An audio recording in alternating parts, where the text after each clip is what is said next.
উপস্থিত সাধুগুরু বৈষ্ণব মণ্ডলী, কৃষ্ণদাস, গৌরদাস, হরিদাস, আদ্যাশক্তি স্বরূপিণী মহাময় অংশভূত আমার মায়েরা, আজকে পদকর্তা এক পাশে দাঁড়িয়ে দাঁড়িয়ে অঝর নয়নে কাঁদছেন। কেন কাঁদছেন জানেন? পদকর্তা লীলার এক পাশে দাঁড়িয়ে অঝর নয়নে কাঁদছেন কেন না, তিনি প্রথমেই বললেন, হরি হরি বড় দুঃখ রহল মরমে।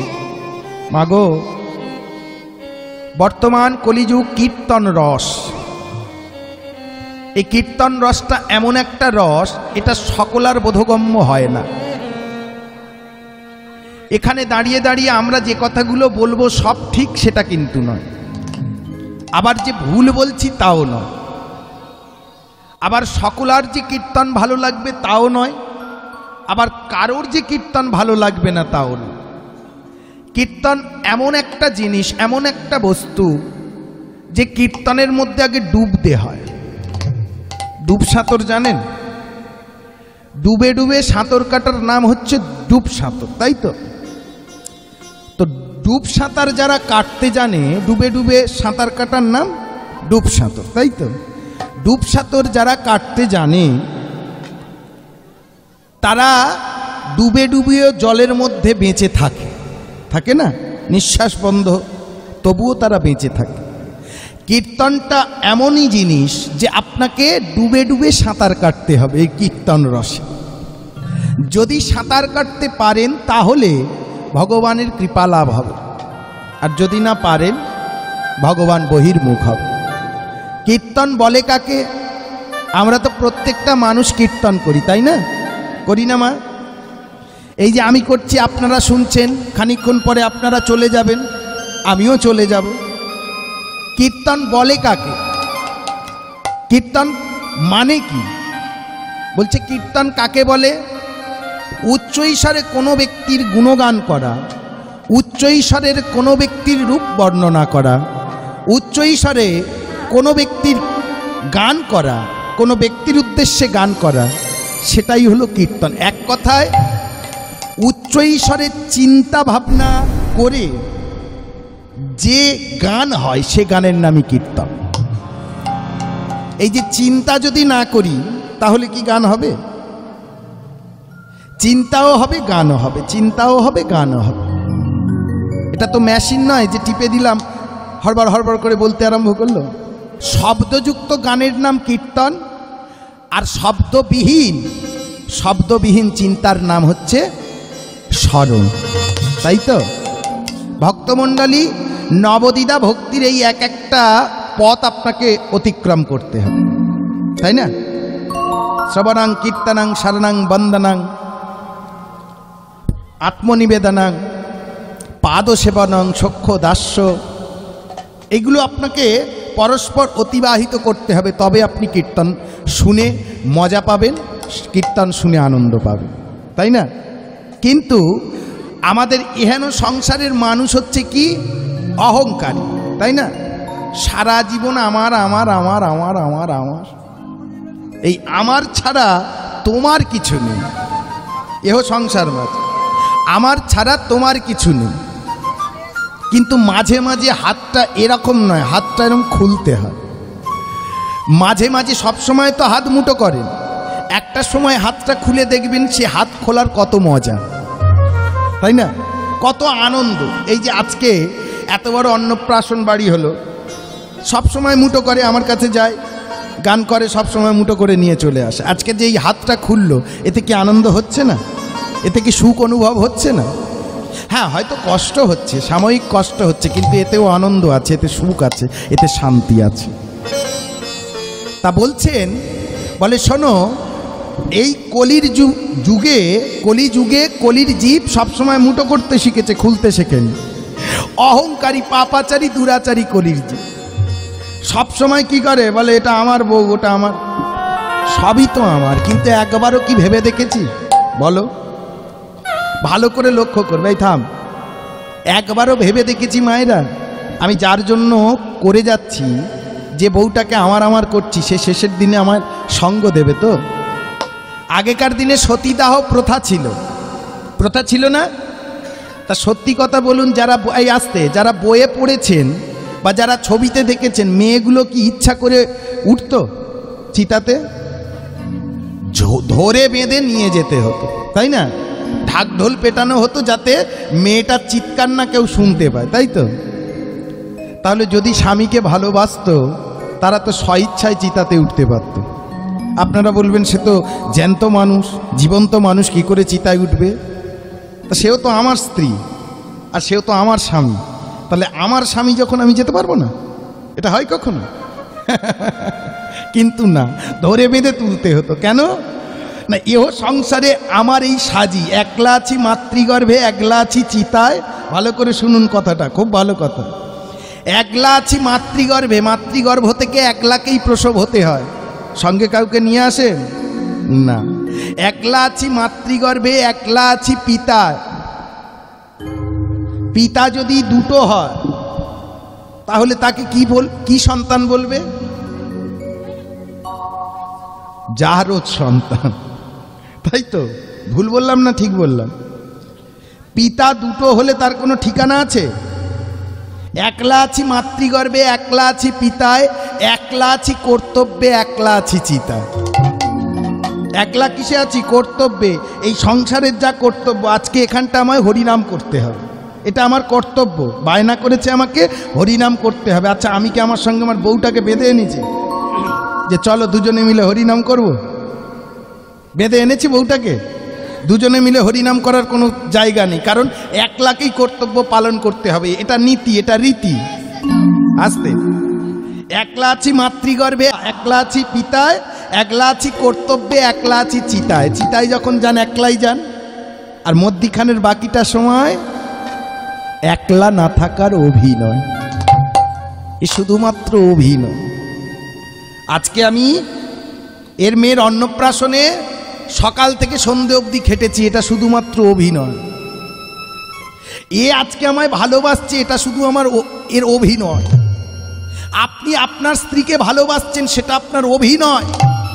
আপনি আপনার স্বামীকে ভালোবাসছেন, সেটা শুধুমাত্র অভিনয়। কেউ একজন বুকে হাত দিয়ে আমাকে বলুন, আপনার স্বামীর সব কথা আপনার ভালো লাগে?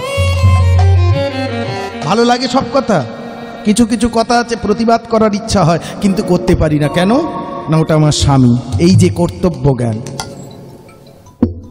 স্বামীকে সম্মান দেওয়া, এই যে অভিনয়, এটা হলো অভিনয়। তাহলে যার জন্য করছি, যদি অভিনয় না হতো তাহলে এই কালীমায়ের গানটা, মানে যেটাকে বলে শ্যামা সঙ্গীত, এত সুন্দর কলম দিত না। কি বলছেন? যার জন্য মরলি ভবে, সে কি তোমার সঙ্গে যাবে? যার জন্য মনে ভেবে, সে কি তোমার সঙ্গে যাবে? কেউ একজন বুকে হাত দিয়ে বলুন আমি কথাগুলো মিথ্যা কথা বলছি। কেউ একজন বুকে হাত দিয়ে বলুন কথাগুলো আমি ভুল বলছি, কীর্তন গান ছেড়ে দেবো। এত বড় কথা বললাম। যার জন্য আপনি ভেবে মরেন, সেই ছেলে আপনার সঙ্গে যাবে? বউ এনে তো মা চলো আন্ডারগ্রাউন্ডে যাবে। কি যে স্বামীটার জন্য আপনি খেটে খেটে মরছেন, সেই স্বামীটা আপনার সঙ্গে যাবে?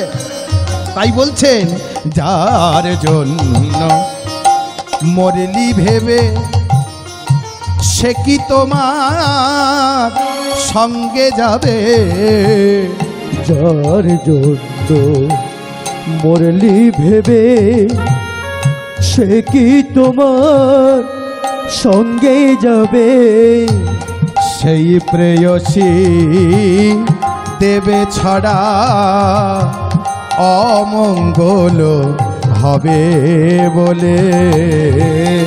সেই প্রেয়সী দেবে সারা,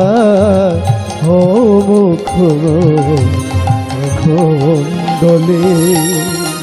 সেই প্রেয়সী, ভক্তমণ্ডলী, যে যে স্ত্রীর জন্য আমার জন্মদাতা পিতামাতাকে আমি ঘরের বাইরে করে দিলাম। ভালো করে শুনবেন কথাগুলো। এটা সব জায়গায় হয় আমি বলছি না, আবার হয় না এমনও নয়। হ্যাঁ, অনেকে আছে বাবা মার একদম বাধ্য ছেলে আছে, ভালো মন্দ না যদি থাকতো, জোয়ার ভাটা না যদি খেলতো, তাহলে পৃথিবীটা কি বাঁচত? তাহলে দেখুন বলছেন যে প্রেয়সী তুমি এতদিন তার সঙ্গে ঘর করলে, তোমার সুখে দুঃখে তাকে নিয়ে ঘর করলে, শেষের দিনে তুমি যখন চলে যাবে সেই প্রেয়সীর গোবর জল ছড়া দেবে, তখন আর তোমার কোনো দাম রইল। এই কারণে বলে কি জানেন, দেহের মৃত্যু হয়, আত্মার মৃত্যু হয় না। আত্মা দেহ চেঞ্জ করে, দেহ পরিবর্তন করে, মৃত্যু হয় দেহে। আত্মা আজকে আমার আছে, কালকে আরেকজনের যাবে। আত্মাটা এই জন্যে বলে না, এই ছেলেটা পুরের বাবার মতো মুখ নিয়ে এসেছে, বলে কি বলেন, এই ছেলেটা একদমের বাবার মতো মুখ নিয়ে আছে, বাবা হয়তো মারা গেছে, বাবার মতো মুখ নিয়ে এসেছে, পুরো তোর বাবার মতো দেখতে। কি আত্মাটা চেঞ্জ হয়েছে, পরিবর্তন হয়েছে, দেহটা চলে গেছে, দেহটা মারা গেছে, কিন্তু সেই আত্মাটা ঘুরে ফিরে এসেছে। বলে ওকে মারিস না রে, এই ওকে ওর বাবার মতো দেখতে। সে জন্মেছে, কিন্তু বাবার যে কর্তব্য পালন করেছে সেটা কি আর মনে আছে? সে এবার সন্তান, তাই তো ভক্তমণ্ডলী, ভক্তিমতী মায়েরা, তাই বলছেন আমার করে লাভ নেই। সেই প্রেয়সী দেবে ছড়া, অমঙ্গল হবে বলে। সেই প্রেয়সী দেবে সারা, অমঙ্গল হবে বলে। ভেবে দেখ মন কেউ কারণ, মিছে ভ্রমি ভূমণ্ডলে। ভেবে দেখ মন কেউ কারণ, মিছে ভ্রম ভূমণ্ডলে। ভেবে দেখ মন কেউ কারণ, মিছে ভ্রমি ভূমণ্ডলে। দু চার দিন ভাবে এসে শুধু আমার করে গেলাম। আজ পদকর্তা কাঁদার একটাই কারণ কি জানেন? বলছে এই হরিনামে জগৎ উদ্ধার হয়, কি কিন্তু এই হরিনাম দুঃখ কেন বলল? কি হরিনামে জগৎ উদ্ধার হয়, কিন্তু বলছে হরি হরি বড় দুঃখ। হরিনাম নাকি খুব দুঃখের। কেন গো, কিসের জন্য? বাবা আমি প্রথমেই বলে দিই, আমি কিন্তু খুব নাচতে পারি না। ওই আজকে রাতে ঘুমের ছুটি ওসব আমার দ্বারা হবে না। আমি এই রকম একটু ক্যাজুয়ালি গাইয়ে, হ্যাঁ, আশা করি ভালো লাগবে, আমার নাও লাগতে পারে। সবার ভালো লাগবে তা তো না। হাতের পা এটার চাইতে এইটা বড়, আবার এটার চাইতে এইটা ছোট, আবার এটার চাইতে এইটা আরও ছোট, আবার এটা তো একদমই ছোট, এ বুড়ো, তাই তো, এই ইয়ং নয়, এ বুড়ো। তাহলে পাঁচটা যখন পাঁচ রকমের, নিশ্চয়ই আমি সবার মন জয় করতে পারবো না, কিন্তু কথাগুলো শুনুন, জীবনে উন্নতি হবে। হ্যাঁ, শুধু খেলাম দিলাম চলে গেলাম, আহার রাধে রাধে জপা করো শুনলাম, এতে কোনো মজা নেই। মজা যেখানে আছে সেটা ভালো করে শুনতে। হরিনামটা মজার জিনিস, আনন্দের জিনিস। আনন্দটাই যদি না খুঁজে পেলাম তাহলে কি করে আনন্দ করব, তাই না? তাই বলছে হরি হরি বড় দুঃখ। দুঃখটা কিসের না, আমাদের এই হরিনাম করতে গেলে, ভগবান চরণ আশ্রয় করতে গেলে চারটে জিনিসের খুব প্রয়োজন, জানেন তো? আস্তে মায়েরা, চারটে জিনিসের খুব প্রয়োজন। কি চারটে জিনিস? সেই চারটে জিনিসের নাম কি? কোন চারটে জিনিস আপন করলে বলে কেন বাবা সকালবেলা তো আমি ফুল তুলে দিই ভগবান চরণে, একটা জিনিস। তারপরে নকুলদানা দিই, দুটো জিনিস। তারপরে ধূপ দিই, তিনটে জিনিস। দীপ দিই, সেটাও একটা জিনিস। চারটে জিনিস হয়ে গেল। এবার মালা টালা যেগুলো দিই, তারপরে আর তোমার ওই চন্দন টন্দন যেগুলো দিই, এটা তো একটা কিনলে একটা ফ্রি, তাই না? তাহলে এগুলো ফ্রিয়েতে দিই। চারটে জিনিস না, এ চারটে জিনিস না। বলছে ভগবান ভজন সাধন করতে গেলে কি চাই? ভক্তি চাই, তাই তো? ভক্তিটা আসে কোত্থেকে? আপনি সবজি ডাল করবেন, তাই তো? সেই সবজি ডাল করতে গেলে ফুলকপি লাগে, গাজর লাগে, বিন কড়াই লাগে, লাগে তো? ডাল লাগে, তেল লাগে, ঝাল লাগে। এগুলো ঘরে বসে বসে যদি মনে মনে ভাবেন সবজি ডাল করব, পেয়ে যাবেন। আপনাকে কষ্ট করে বাজারে যেতে হবে তো, বাজার থেকে কিনতে হবে তো, তবে তো পাবেন। তাহলে এই ভক্তি ভক্তি করে আমরা প্রত্যেকে চেঁচাই যে ভক্তি ভক্তি ভক্তি, ভক্তি ছাড়া ভগবান মেলে না, ভক্তি যার ভগবান তার। তা ভক্তিটা আসে কোত্থেকে? কোনো একটা সোর্স, ইনকামের সোর্স চাই তো, তাহলে ভক্তিটা আসে কোত্থেকে? বলে ভক্তিটা কোত্থেকে আসে জানো? বলে কোত্থেকে আসে? চারটে জিনিস থেকে আসে। কি? সাধুগুরু বৈষ্ণব, আর একটা হলো শিক্ষা। মনে থাকবে কি বললাম? সাধু গুরু বৈষ্ণব। সাধু সঙ্গ করতে হবে, গুরুদেবের চরণাশ্রয় করতে হবে, বৈষ্ণবের আশীর্বাদ লাগবে, আর একটা কি না শিক্ষা লাগবে। এখন আপনারা আমাকে যারা বিদ্বেষী, হ্যাঁ, আমাকে যাদের পছন্দ নয়, তারা এখন বলতেই পারে যে এই দেখো ভাস্করবাবু কি বলে যাচ্ছে, কি যে শিক্ষা লাগে। কিন্তু ঠাকুর নয়নানন্দ দাস বললেন, বেদ বিদ্যাদুহু কুছু নাহি জানত, সে যদি গৌরাঙ্গ করে সার, নয়নানন্দেতে ভনে, সেই তো সকলেই জানে, সর্বসিদ্ধি করতলে তা। তাহলে নয়নানন্দ দাস, ঠাকুর নয়নানন্দ দাস কি ভুল লিখে গেছে? বলছে বেদ বিদ্যাদুহু কুছু নাহি জানত, সে যদি গৌরাঙ্গ করে সার, মানে বেদ বিদ্যা কিছু না জেনে যদি গৌরাঙ্গের চরণ সার করে, মিথ্যা বিছাতার অধ্যায়ন লোচনবিহীন জন, সর্বসিদ্ধি করতলে তার। তাই না? তাহলে বেদ বিদ্যা কিছু না জেনে যদি গৌর চরণ আশ্রয় করে, সে তো গৌরাঙ্গ পাবে। তাহলে তুমি বলছো আবার শিক্ষার প্রয়োজন। এইখানেই একটা কথা আছে। এখানের কথাটা কি না, শিক্ষা দু রকমের, জানেন তো? শিক্ষা হয় আমাদের দু রকমের। কি? একটা জাগতিক শিক্ষা, মানে এই সমাজের শিক্ষা, আর একটা শিক্ষা হলো আধ্যাত্মিক পরমার্থ শিক্ষা। জাগতিক শিক্ষা আর আধ্যাত্মিক শিক্ষা। জাগতিক শিক্ষায় আমরা কি পাই না, জাগতিক শিক্ষায় আমরা পয়সা ইনকাম করতে পারি। আপনি স্কুল কলেজে ছেলেকে পাঠাচ্ছেন, শিক্ষিত করছেন, সত্যি কথা মন থেকে বলবেন, আপনারা স্কুল কলেজে ছেলে পাঠিয়ে শিক্ষিত করছেন, আপনার কি মনে হয় না ছেলেটা বড় হয়ে একটা চাকরি পেলে আমার ছেলের ইনকাম ভালো হবে? আমাকে দেখুক না দেখুক, ছেলের ইনকাম ভালো হবে। তাহলে আপনি ডিগ্রি কোর্স করাচ্ছেন কেন? শুধুমাত্র টাকা ইনকাম করার জন্য।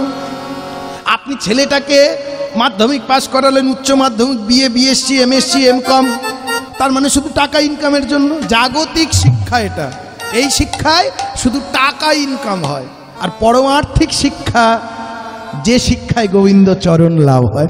একবার প্রেম সে বলুন না তাই গৌর হরি বল, হরি বল। এই কারণে ওই যখন প্রহ্লাদকে বাবা হিরণ্যকশিপু জিজ্ঞেস করলো যে বাবা শিক্ষা কাকে বলে, ভালো করে লক্ষ্য করবেন, খুব সুন্দর কথা বলছে যে শিক্ষা কাকে বলে। প্রহ্লাদ ভাবছে কোন শিক্ষা বলবো, কারণ একটা জাগতিক শিক্ষা, একটা আধ্যাত্মিক শিক্ষা। এখন প্রহ্লাদ তো দুটো শিক্ষাই পেয়েছে, তাই না? প্রহ্লাদ বাবা যে স্কুলে পাঠিয়েছিল, বাবা স্কুলে পাঠাতে যে শিক্ষা পেয়েছে সেটা জাগতিক শিক্ষা। এই দেখুন একটা কথা বলি, হিরণ্যকশিপুর ওই যে মানে রাজ্যেতে ধর্ম অর্থ কাম মোক্ষ চারটে শিক্ষা, তো চারটের মধ্যে তিনটে শেখানো হতো, ধর্ম অর্থ কাম। কেন না বলে মোক্ষটা কি চোখে দেখা যায়? আপনি মৃত্যুর পরে কোথায় যাবেন কেউ দেখতে পাবে নাকি? পাবে না। তাহলে ও শিক্ষা শিখিয়ে লাভ নেই। ধর্ম সামাজিকতা শিখবে, অর্থ এটা বোঝাতে হবে না, কারণ অর্থ আমরা ইনকাম করি। আর ধর্ম অর্থ কাম, কাম মানে দেহের চাহিদা পূরণ করা, এটা আমরা সকলেই জানি। কিন্তু মোক্ষ লাভ কি করে হচ্ছে? এ শিক্ষা দিয়ে লাভ, এ শিক্ষায় কিচ্ছু হবে না। এই কারণে ধর্ম অর্থ কাম শেখানো হতো। এখন ধর্ম অর্থ কামটা বাবা যে স্কুলে পাঠিয়েছিল সেটা শিখেছে। প্রহ্লাদের গুরুদেবের নাম কি জানেন? প্রহ্লাদের দুটো গুরুদেব, শুক্রাচার্যের দুই শিষ্য, একটার নাম ষণ্ড আর একটার নাম অমর্ক। একসঙ্গে বলা হয় ষণ্ড মার্ক। এই আমরা অনেকে বলি না যে এই ছেলেটার চেহারা ষান্ডা মার্কা, ওই ষণ্ড মার্ক থেকেই ষান্ডা মার্কা চেহারা এসেছে, তাই না? আস্তে ও মায়েরা শোনো, ভালো কথা। ষণ্ড মার্ক প্রহ্লাদের গুরুদেব, এটা ওরা শিখিয়েছিল কি? ধর্ম অর্থ কাম। কিন্তু মোক্ষ লাভের উপায়টা মাতৃগর্ভে, কয়াদুর গর্ভে যখন ছিল নারদমুনি সেটা শিখিয়েছিল। তাই বলছে বাবা কোন শিক্ষার কথা বলবো? বলে কেন, তুই কটা শিক্ষা জানিস? বলে আমি দুটো জানি। একটা জাগতিক শিক্ষা, যাতে উন্নতি হয়। কিসের উন্নতি না? অর্থের উন্নতি হয়, সামাজিকতার উন্নতি হয়। একটা পরমার্থিক জগতের শিক্ষা, যে শিক্ষায় ভদ্র থেকে ভক্ত হওয়া যায়, সেই শিক্ষা। ভক্তমণ্ডলী ভক্তিমতী মায়েরা, যেই এমন কথা বলেছেন না, বলার সঙ্গে সঙ্গেই বলছে, বাবা তুই যে শিক্ষা জানিস সেই শিক্ষার কথা বল। বলে আমি জানি পরমার্থিক শিক্ষাটাই শ্রেষ্ঠ শিক্ষা, কারণ সেই শিক্ষায় ভগবান লাভ করা যায়। নিতাই গৌর হরি বল, হরি হরি বল, হরি হরি বল। আর রক্ষে আছে? পরমার্থিক শিক্ষা যদি ভালো শিক্ষা হয় আর রক্ষে আছে? ফেল, হাতির পায়ে ফেল। হরি বল, হরি বল। ভক্তমণ্ডলী ভক্তিমতী মায়েরা, তাহলে ভালো করে লক্ষ্য করুন। তাই আজকে কাঁদছেন কে না? পদকর্তা। কেন কাঁদছেন? যে এরা হরি নামটা বুঝলো না, এরা কৃষ্ণ নামটা বুঝলো না। কিন্তু আমাদের সেই কৃষ্ণ, সেই বলরাম, সেই নিতাই গৌর এসেছেন। কে কে কি হয়ে এসেছেন? পদকর্তা একপাশে কলম দিয়ে জানাচ্ছেন। বলে দেখো দেখো, ওই ব্রজেন্দ্র নন্দন জয়ী আমাদের শচীশোত হইল সে।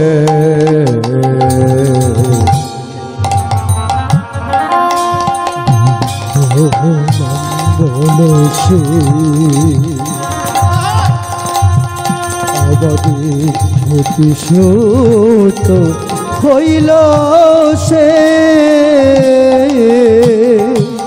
ওই ব্রজেন্দ্র নন্দন জয় আমাদের শচীশোত হইল সে। যুগেন্দ্র নাম বল সে, আমাদের শচীশোত হইল সে। ওই বলরাম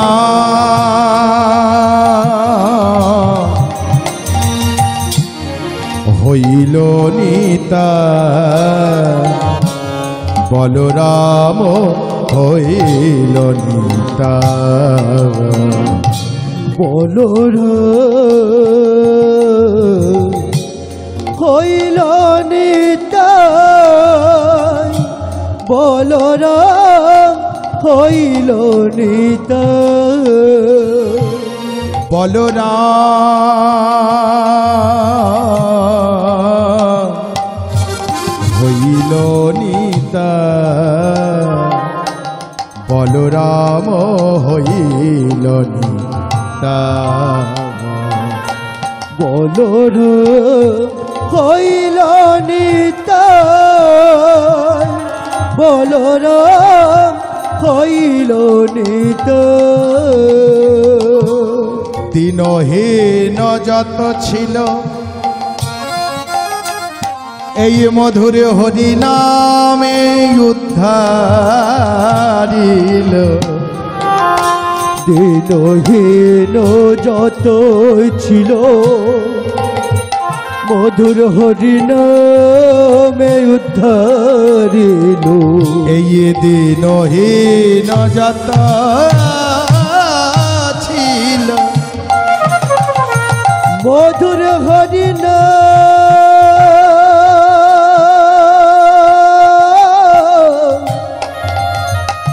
হরি বল, হরি বল।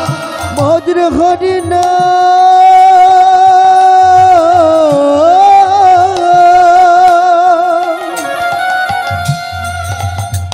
মধুর হরি নাম,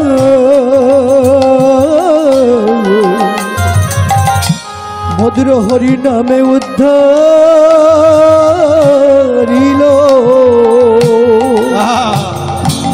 ওই দিনহীন যত ছিল মধুর হরি নামে উদ্ধারিল। হীন যত ছিল মধুর হরি নামে উদ্ধারিল। তার সাক্ষী জগায়ার মাধা, তার সাক্ষী জগায়ার মাধা। তারে সখী জগায়ের মাধা, তারে সখী জগায়ার মাধা। বলে ভজ ভজ আমার নিতাই ভজ, ভজ ভজ আমার নিতাই ভজ ওই ভজ ভজ আমার নিতাই ভজ, ভজ ভজ আমার নিতাই ভজ, ওই নিতাই ভজলে গবুর পাবি, ভজ ভজ আমার নিতাই ভজ, আবার গবুর ভজলে ব্রজে যাবি, ভজ ভজ আমার নিতাই ভজ, ওই ব্রজে গেলে রাধা পাবি, ভজ ভজ আমার নিতাই ভজ, আবার রাধা পেলে শ্যাম পাবি, ভজ ভজ আমার নিতাই ভজ, আবার শ্যাম পেলে যুগল ধরে শোনে পাবি, নিতাই ভজ, ভজ ভজ আমার নিতাই ভজ, ভজ ভজ আমার নিতাই ভজ, তার সাক্ষী জগায়ার মাধাই, তার সাক্ষী জগায়ার মাধাই। সমবেত গৌর ভক্ত মণ্ডলী ভক্তিমতী মায়েরা তাহলে বললেন একবার কৃষ্ণ নাম কর।